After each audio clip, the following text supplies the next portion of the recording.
নববর্ষ সবসময় আমি অনেক এক্সাইটেড থাকি, বাংলার ঐতিহ্য। আর এই দিনই মনে হয় যে আমি একটা বাঙাল। অ্যান্ড 2-3 দিন ধরে প্রিপারেশন থাকে, 2-3 দিন যাবত হচ্ছে নিজেকে কীভাবে সাজাবো গুছাবো এই প্রিপারেশন নিতে থাকি। অ্যান্ড আজকে খুব সকাল সকাল চলে আসছি, ঘুরলাম, চারুকলায় গেলাম, তারপরে কলকা করলাম, খেলাম, অ্যান্ড খুবই ভালো দিন যাচ্ছে। আগামী দিনের প্রত্যাশা কি নতুন বছর?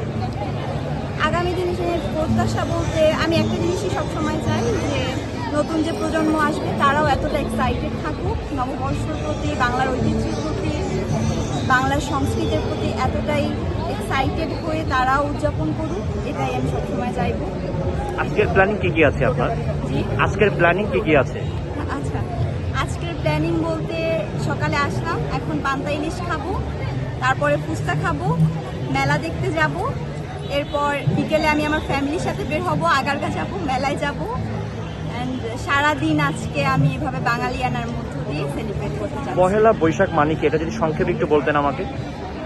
পহেলা বৈশাখ, দেখেন পহেলা বৈশাখ বলতে আমি যতটুকু বুঝি যে এটা একটা সংস্কৃতি এবং এই দিনে হালখাতা নেওয়া, এই দিনে আগের কালে ধান কেটে ঘরে তোলা, নতুন পিঠা বানানো, মেলা হওয়া, মেলায় ওই ধানের চাল দিয়ে নতুন গড়া পিঠা করা, সবাই আসা, উদযাপন করা, মিষ্টি মুখ করা।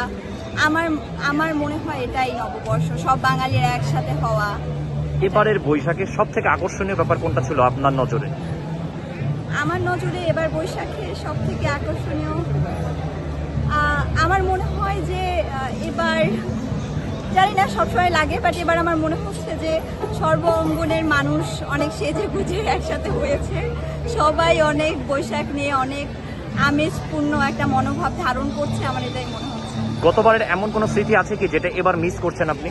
জি জি, অবশ্যই। আমার গতবারে আমার ভাই ছিল, সে এখন দেশে নাই, ও দেশের বাইরে থেকেও রীতিমতো কালকে থেকে বলে যাচ্ছে যে আসলে বাংলার নববর্ষ বাংলার বুকে পা না রেখে বোঝা যায় না যেটা কত সুন্দর। তো ও খুব কালকে ধরে বলছিল, তো এটা আমি খুব মনে করি যে আগের বছরে আমরা ফ্যামিলি একসাথে ছিলাম, এটা আমি মনে করি আর কি। আপনার নামটা? আমার নাম মিথিলা সাইরা। আচ্ছা।